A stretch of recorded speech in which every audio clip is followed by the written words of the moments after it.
Vadgaon Nimbalkar police Thane तालुका बारामती या police ठाण्यामध्ये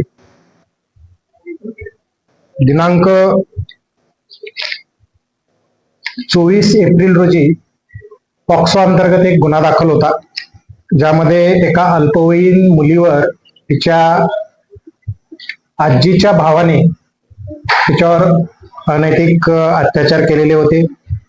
त्या वर्षाने ती 13 वर्षाची पीडित जे मुलगी होती तिचा गर्भपातही घडून आलेला होता. या अनुषंगाने या गुन्ह्यामध्ये आरोपी जो अटक केलेला होता त्याचं नाव रवींद्र व्यंकट गारडी, वय वर्ष 48 हे होते. सदरची व्यक्ती अटकेत असताना तिला दिनांक 30 एप्रिल पर्यंत पोलीस कोठडी देण्यात आलेली होती.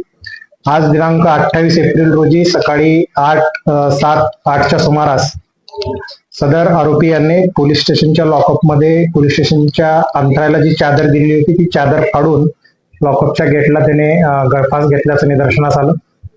सदर वेळी जो लॉकअप गार्ड होता तो फ्रेश होण्यासाठी गेलेला होता आणि दरम्यानच्या कालावधीमध्ये तो गळफास घेतल्याचं दिसून आल्यानंतर त्याला ताबडतोब होळ येथील वैद्यकीय रुग्णालयात त्याला दाखल करण्यात आले आणि डॉक्टरांनी तपासून त्यांना मयत घोषित केलेला आहे.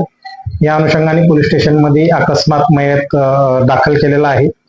पुढील प्रक्रियेच्या अनुषंगाने जे ज्युडिशियल मॅजिस्ट्रेट आहेत ते इन्क्वेस्ट करणार आहेत. ससून हॉस्पिटल येथे त्यांचं डॉक्टरांच्या पॅनल मार्फत पोस्टमॉर्टम करण्यात येईल. पुढील तपास वरिष्ठांच्या आदेशाने गुन्हे अन्वेषण विभागाकडे हस्तांतरित करण्यात येणार. धन्यवाद.